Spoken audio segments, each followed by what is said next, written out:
Hi, I'm Bill Foote, and this is Stats 1. The real title of the course for me is Probabilistic Reasoning from an Elementary Point of View. It uses statistics. It doesn't use calculus. It uses logic, like set theory. We'll talk about that sometime. It uses simulation as the main piece, and it's housed in a spreadsheet, which is a good prototyping tool at best, I think. Be careful on the production side. We'll talk about that as we go through. In fact, some spreadsheet engineering will also occur. Let me share my screen. I tend not to use PowerPoint. I'd rather write out what I would do, for example, in a regular class live on a whiteboard or blackboards. I love blackboards. I didn't like green boards. Color chalk, very good. This gets the job almost done. So this is ground zero lecture zero, what it is and what it is not. And I'm going to go through a bunch of antinomies, things that are kind of opposed to one another, like hot versus cold. I'll leave my face up here for you. Human contact at this point is probably useful. Let me start out with something fairly simple. Let's see, purple here. Okay. One of the things we're going to be doing an awful lot of is build heuristics.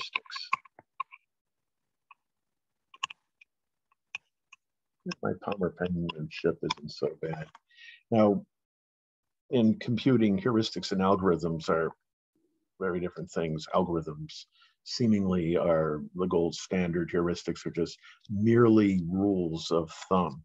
I don't believe that's the right use of the word heuristic, but that's what's grown in the industry. To me, a heuristic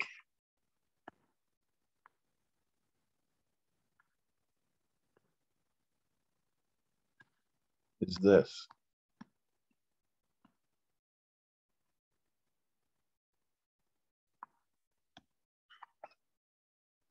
It's Greek. Yeah, Greek. Archimedes used this word. And in Greek thinking, a heuristic or heuristic structure is a framework, a way of thinking, something that may well be embedded inside of something else. And the big thing about heuristics, from what we're trying to do, is we're actually trying to understand what's going on in the outside world. That's what stats does. And we're going to do it with probability. So we're going to be doing heuristics and just a little bit with the other side of this coin, which I think is subsumed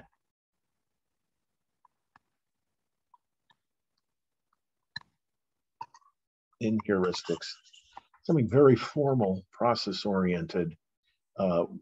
People call it algorithmics. And some of the definitions blow my mind as to why algorithmics is better than heuristics. Heuristics often allows for more information in a system than does algorithmics, and we'll talk about that as well.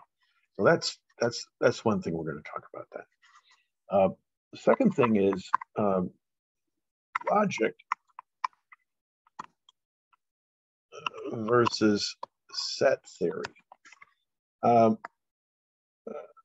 a mathematical child of the 60s, so Mary Dolciani came out with this great series of books. I even have one of my old high school books called Modern Introductory Analysis. I still refer to it. Very well written. But they began to base all mathematical education on set theory. You know, the Venn diagram. Well, we're not going to use Venn diagrams. if I use a diagram like this, I'm going to use the parent of this diagram. It's called the Euler diagram, which actually obeys sizes. For example, this. And we can use those kinds of diagrams. Those are equally sized. A different one might be like this. And it's visual, very, very helpful, but it's logical. And I want to get to logic because logic is got two major operations. One is a both and.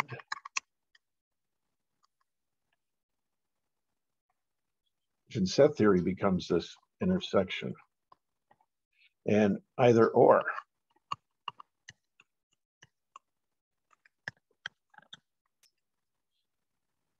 And it's either this or that. That's those two. And you always have to worry about double counting.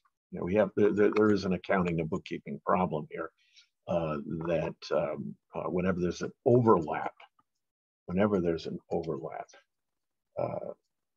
can only count one of the things that's overlapping in order to do an either or. Okay, and that's going to be highly related to covariance and correlation later on. Something I'd love to do here in statistics. Well, logics versus sets. Logic is also going to help us with counting.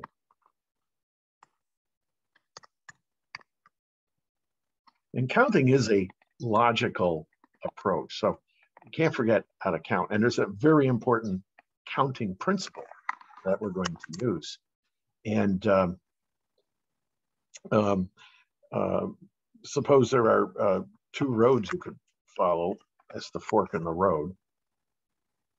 For each fork, you can go 3 different ways.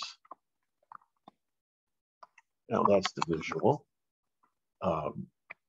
For each of the two, one way, 2 ways, we can go each 1, 2, 3 different ways. Now that use of the word each is a multiplication. We wouldn't add all of these up, 1, 2, 3, 4, 5, 6, 7, 8. No, the multiplication tells us that we can go 2 ways, and then for each of those ways, we can go 3 ways.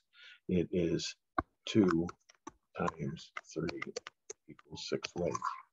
It turns out this is the basic principle we're going to use throughout the entire course. We're going to be simply counting the ways in which we can possibly conceive and then infer through logic what might happen. Okay, so it's logics versus sets. We're going to be doing a lot of counting. And the entire course is about counting. Yeah, counting. Oh, let me put this in orange again. Actually, I want to put this in red, if you don't mind. There we go. We're going to use simulation.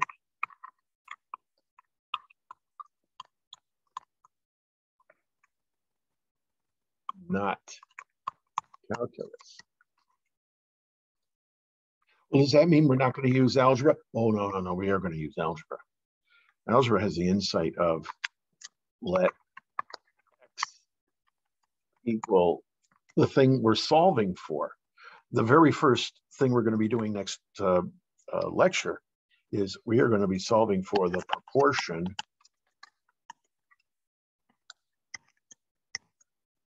of water on Earth. And we're going to take samples of the Earth.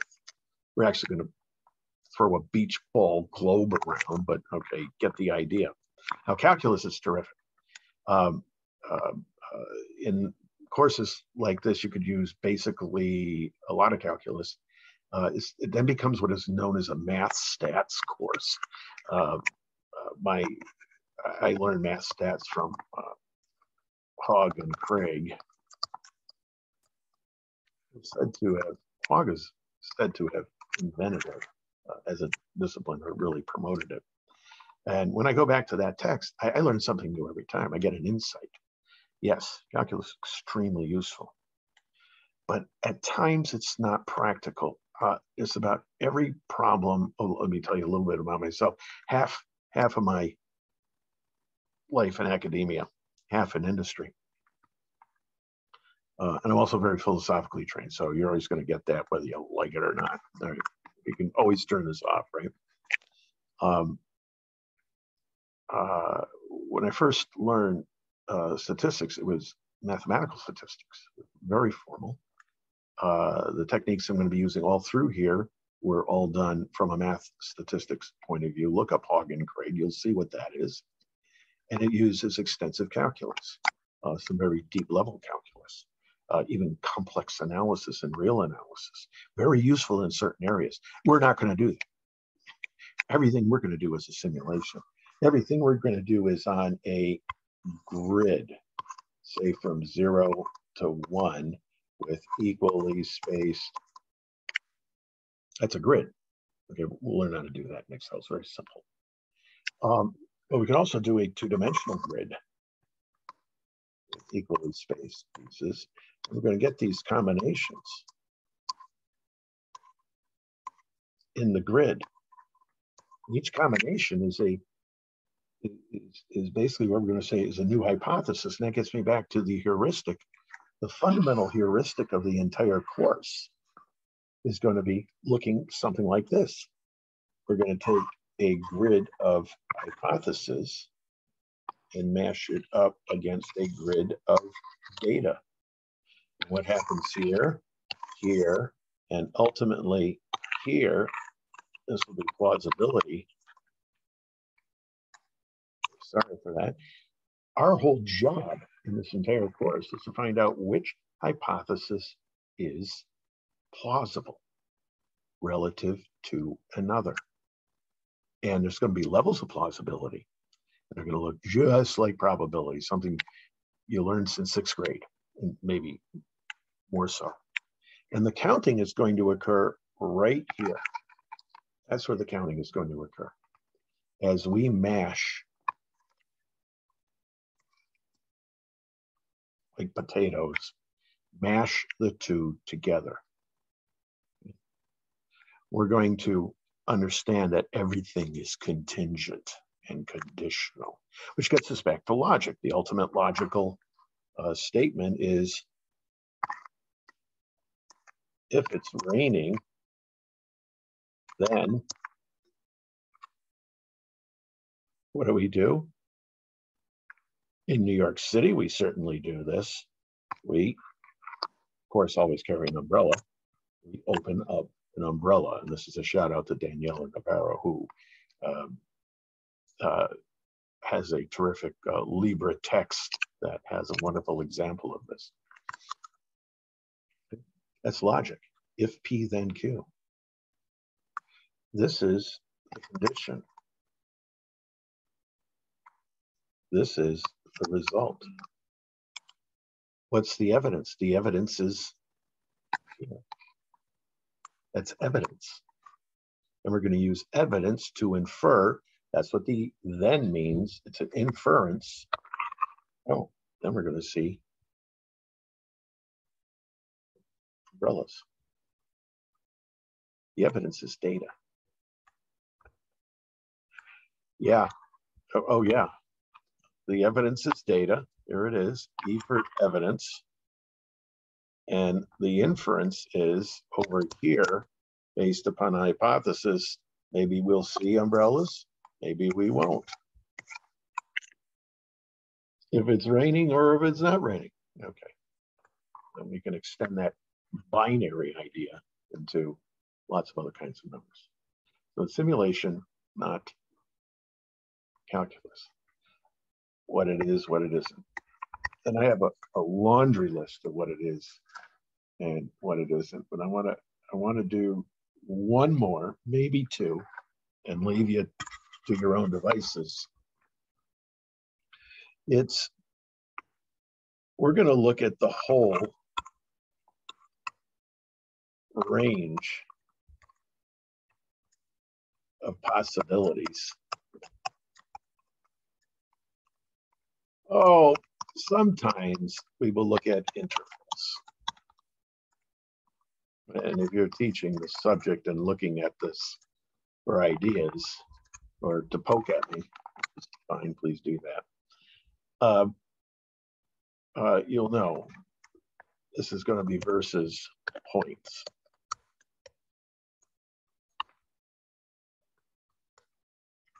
And so what does this look like? Now, let me change colors here again. Here's a range of possibilities for the proportion of water that we might find in samples of the Earth globe. Okay, we don't know what it is. It's one of these. And we find different ways in which this could occur. It might occur like this, in this shape, with levels of plausibility. And everybody coming into this course has some intuition around this. The point is, that's the most.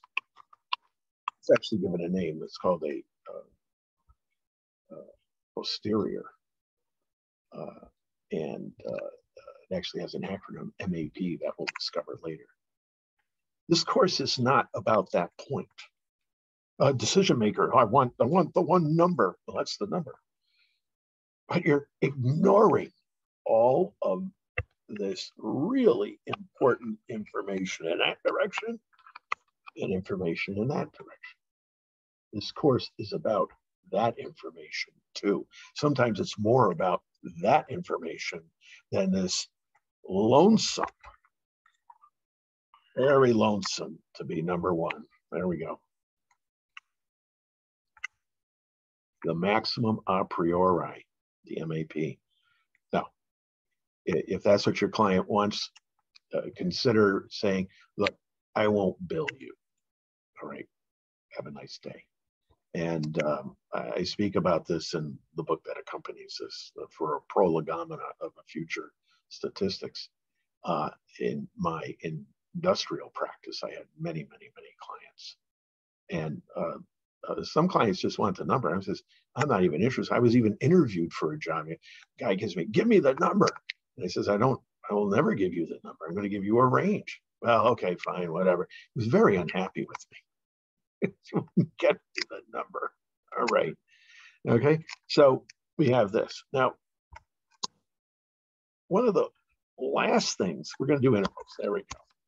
The last thing I want to talk about is extremes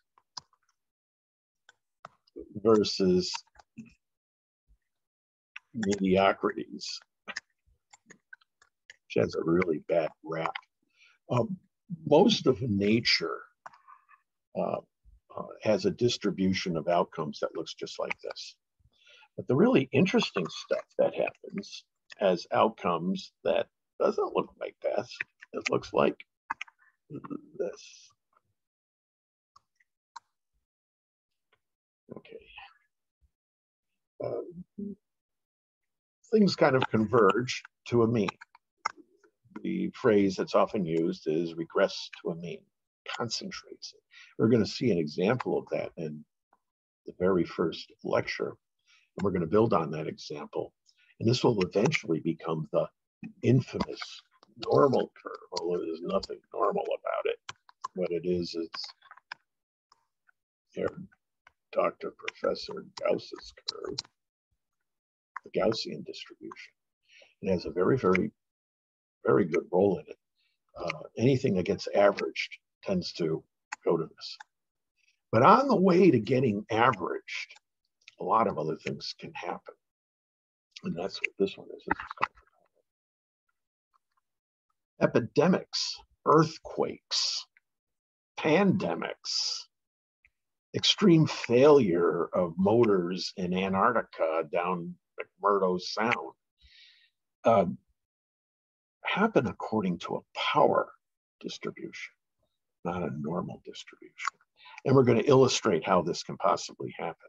And one of the main contributors to this is our experience walking into what we're trying to do, which is find that intelligible structure. Our experience is called a prior distribution. And we're going to work out the logic of building our experience, what we know walking in to this new set of data. The new set of data is just that, it's new. It's updating old data. Old data might have something to say up to the new data. There we go. Data doesn't speak on its own in this course. We apply an intelligible structure called a heuristic to discover what the intelligible structure is in the reality that the data is trying to tell us. Oh, and we're going to do this in the domain of business. And we're going to look at a couple of other domains, but especially in business, where decisions can go one way or the other. Stock markets, commodity markets, supply chains, strategies, all decisions. Hiring, firing, investment. Don't invest. Retire the asset. Keep it running. Right? All of these are business decisions in every business, not for profits or profits. That's just the legal organization of it. Red Cross runs just like GM in that regard, has the same set of overarching decisions. And that's generating data. And we're going to see that a very uniform prior view of the universe gives us regression to the mean, and a very disjointed view of the universe coming in can give us a power law. The power law, yes.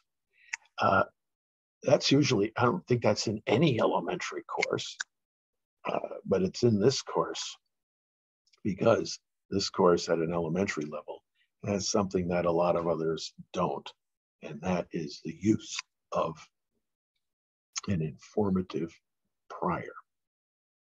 We will go into what that means exactly. Anyways, extremes versus mediocrities. I'm going to leave it at that. Check out the rest of the course. Hope you find it interesting. This was a very high-level philosophical discussion. And philosophy here is actually pretty practical, in my view. We should think about the foundations of how we infer, how we grasp, how we understand evidence in data, and then what we probably think it means, and the judgment we make when we state that. All of those things are inputs to any decision any human being makes, not to mention business. Anyways, welcome to my playground. Hope you enjoy yourself here. Strap yourself in for a ride. This is Stats 1, Lecture 0, what is not. Probabilistic reasoning from a elementary point of view. Take care. And thank you very much for your very kind attention.